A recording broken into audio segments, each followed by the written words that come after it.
dipersembahkan oleh Siloam Hospitals. Kembali di Health Matters. Tadi terakhir dokter sempat menyebutkan kalau final call-nya tadi kalau sampai harus dibuang pita suaranya begitu ya. Nah sebelum ke tahap itu, ada apa sih bagaimana terapi untuk menyembuhkan pita suara? Kalau penyebabnya adalah, kita ngomong masih suara serak ya, kalau misalnya infeksi kita masih bisa obati.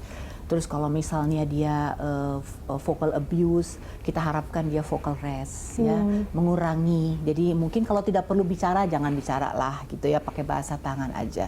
Kalau dia penyanyi, mungkin dia istirahat menyanyi misalnya, atau dia guru dan lain sebagainya. Dan kalau misalnya ada infeksi. Tetapi kalau misalnya sudah sampai kita diagnosis bahwa kita biopsi hasilnya memang positif kanker ganas, memang kita harus lihat stadiumnya. Ya, tadi saya sebutkan, lebih baik kita mengobati pada stadium dini daripada pada stadium lanjut. Tapi kalau misalnya sudah terjadi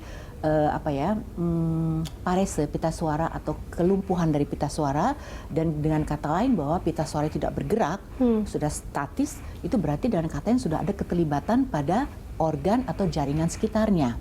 Di situ pada keadaan seperti itu, kalau memang kita tidak bisa mengangkat satu sisi pita suara, tentu kita harus mengangkat semua blok vocal box itu. Dengan kata lain, pasien itu setelah pengangkatan total pita suara, box pita suara itu, tentu kita harus buat jalan pintas napasnya. Jadi saluran napasnya kita hubungkan ke leher. Selanjutnya, pasien akan bernapas melalui lubang di leher. Itu satu. Yang kedua, karena pita suara itu adalah untuk fungsi berbicara, tentu dengan kata lain setelah kita mengangkat total pita suara itu, tentu pasien akan tidak dapat bersuara. Tentu kita tidak mau ya, kualitas hidup pasien tidak baik, sosialisasinya juga tidak bagus. Jadi setelah pasien kita lakukan pengangkatan total box pita suara, mereka masih bisa kita latih dengan menggunakan misalnya elektrolaring. Masih bisa berkomunikasi melalui mesin itu. Ya. Begitu. Yang kedua adalah dengan suara esofagus. Ya, suara esofagus. Jadi seperti maaf ya, orang bertahak misalnya gitu apa misalnya gitu. Jadi dilatih dulu supaya mengumpulkan udara di perut, dan kemudian dia bisa bersuara dengan suara esofagus. Yang lain adalah yang terbaru adalah biasanya kita pakai kita buat shunt dari trakeo, daerah pita suara ke suara esofagus, dari ke esofagus. Dan juga yang lain adalah kita bisa pasang pada waktu operasi itu, kita pasang pita suara palsu atau voice prosthesis.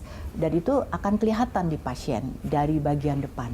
Setelah pasien 2 minggu tidak boleh berbicara, kemudian operasi sembuh, kemudian 2 minggu tidak boleh makan lewat mulut biasa karena harus pakai selang makan. Di situ baru kita latih menggunakan voice prosthesis. Mungkin bagi orang yang profesinya tadi penyanyi ataupun penceramah seperti itu, seberapa sering sih mereka harus melakukan deteksi ataupun check up terhadap pita suaranya? Sebenarnya sih kalau misalnya dia tidak mempunyai keluhan, ya tidak ada keluhan serak misalnya ya, dan kemudian ya pastilah ya kalau infeksi saluran napas atas kita juga sering ya, karena udara, dan kemudian daya tahan tubuh kita juga kan nggak selalu prima. Nah, kalau memang tidak terlalu sering atau tidak mengalami yang namanya keluhan serak, saya rasa sih nggak usah terlalu sering ya. Mungkin 6 bulan sekali check up nggak ada masalah ya. Kalau memang apalagi seseorang yang banyak menggunakan pita suara secara berlebihan. Mungkin ada baiknya, mungkin 6 bulan sekali lah untuk melihat, untuk mengecek. Sebelum kita tutup episode kali ini, mungkin apa nasihat yang bisa dokter berikan bagi orang-orang yang sering menggunakan pita suaranya? Yang pertama adalah karena suatu kanker pita suara itu, kanker laring itu dia tidak datang dengan tiba-tiba. Harus ada multifaktor.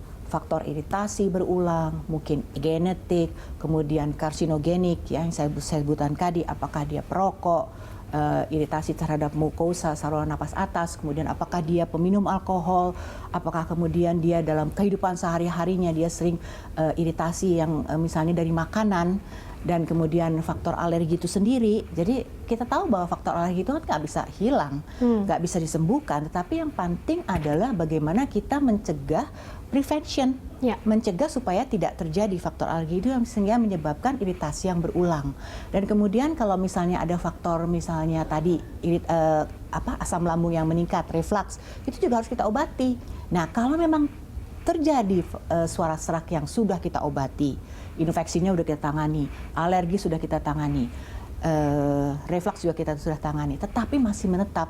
Nah, disitulah kita harus melakukan suatu pemeriksaan yang secara teliti untuk menghindari apakah memang untuk membuktikan bahwa ini bukan suatu suara serak yang biasa misalnya.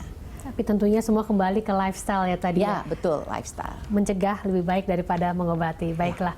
Ya pemirsa, sampai di sini kebersamaan kita dalam Health Matters. Saya Luisa Kusnandar undur diri. Terima kasih dan sampai jumpa di episode berikutnya.